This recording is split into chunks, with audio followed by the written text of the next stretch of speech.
जय श्री राम दोस्तों, कैसे हैं आप। उम्मीद है आप अच्छे होंगे। हमारी कहानी आपको कैसी लगती है ये आप हमें ज़रूर बताएं। मैं कोशिश करता हूँ कि प्रभु श्री राम से जुड़ी हर एक कण हर एक क्षण आपके साथ शेयर करूँ और आपको अच्छा भी लगता है। पिछली कहानी में हमने बताया था कि प्रभु श्री राम पहला रात जंगल में कैसे गुजारते हैं।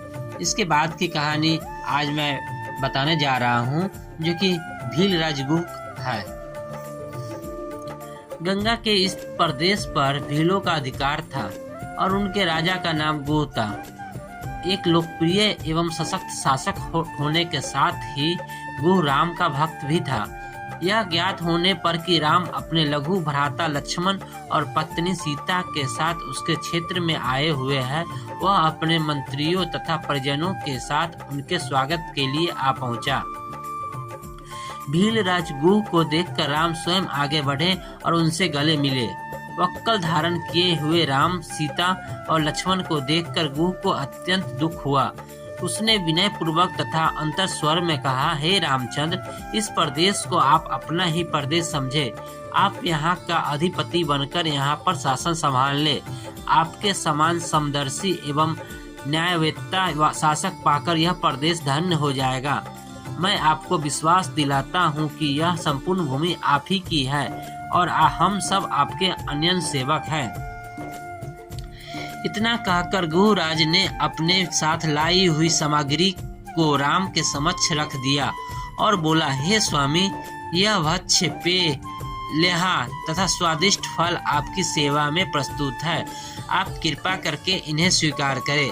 आप लोगों के विश्राम के लिए व्यवस्था कर दी गई है। अश्वों के लिए दाना चारा भी तैयार किया है। गुह की प्रेममय वचनों को सुनकर राम बोले, हे निषादराज, आप इस प्रदेश के राजा हैं, फिर भी आप मेरे स्वागत के लिए पैदल चलकर आए हैं। मैं आपकी जितनी प्रशंसा करूं कम है। आपने दर्शन देकर हम लोगों को कृतार्थ कर दिया है। इस प्रकार निषाद राज की प्रशंसा करते हुए राम उन्हें प्रेम पूर्वक अपने पास बिठा लिया और मधुर वाणी में कहने लगे, भीलराज, आपको सानंद और सकुशल देखकर मुझे अत्यधिक प्रसन्नता हो रही है। आपके द्वारा लाए गए इन उत्तमोत्तम पदार्थ के लिए मैं आपका अत्यंत आभारी हूँ, किंतु बंधु, मुझे खेद है कि मैं इन्हें स्वीकार नहीं कर सकता। ये सारे पदार्थ राजा महाराजाओं के खाने योग्य हैं, किंतु अब हम तपस्वी हो गए हैं और हमारा भोजन तो केवल कंदमूल और फल है, अतः हम इसे ग्रहण नहीं कर सकते। हाँ, अश्वों के लिए आप जो दाना चारा लाए हैं उन्हें स्वीकार करके मुझे बहुत प्रसन्नता होगी, क्योंकि ये मेरे पिताजी के प्रिय अश्व हैं, जिनकी सदैव विशेष देखभाल में की जाती है। गुह ने भीलों को अश्वों के विशेष प्रबंध के लिए आदेश दिया। संध्या होने पर राम, सीता और लक्ष्मण ने गंगा में स्नान किया तथा ईश्वरोपासना के पश्चात उन्होंने कंदमूल, फल और का आहार किया। गुहराज उन्हें उस कुटी तक ले गए जहां पर उन्होंने उनके विश्राम के लिए अपने हाथों से प्रेम पूर्वक तीन शैयाएं बनाई थी। कुटी में पहुंचकर गुह ने कहा, हे दशरथ नंदन, आप इन शैयाओं पर विश्राम कीजिए। मैं आपका दास हूँ, अतः मैं पूर्ण रात्रि जागकर हिंसक पशुओं से आप लोगों की रक्षा करूंगा। आप हमें सर्वाधिक प्रिय हैं, इसलिए आप लोगों की सुरक्षा के लिए रात भर मेरे ये सभी साथी धनुष बाण लेकर तत्पर रहेंगे।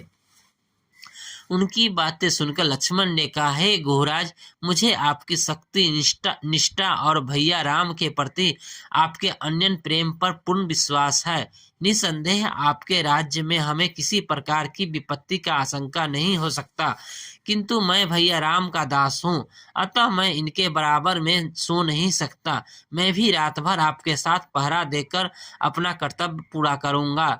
भीलराज गुह और लक्ष्मण कुटी के बाहर एक शिला पर बैठकर पहरा देते हुए बातें करने लगे। लक्ष्मण ने गुह को अयोध्या में घटित समस्त घटनाओं के विषय में बताया। इस प्रकार वह रात्रि व्यतीत हो गई। तो ये थी आज की कहानी। आपको कैसी लगी कमेंट बॉक्स में जरूर बताइएगा। जय श्री राम। धन्यवाद।